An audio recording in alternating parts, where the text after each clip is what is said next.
but we love being able to create our own music. Every generation comes from a time when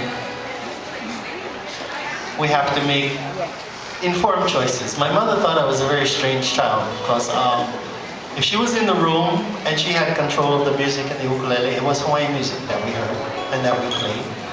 Then the minute she left the room, of course, we made all kinds of noise. Thought we were great rock and roll guitar players. These are the first Hawaiian songs that I learned to sing. I think I was probably about 8 or 9 when my mother said, these are the 2 that you need to learn first.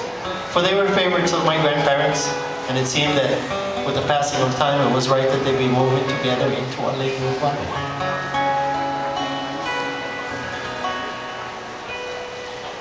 Oh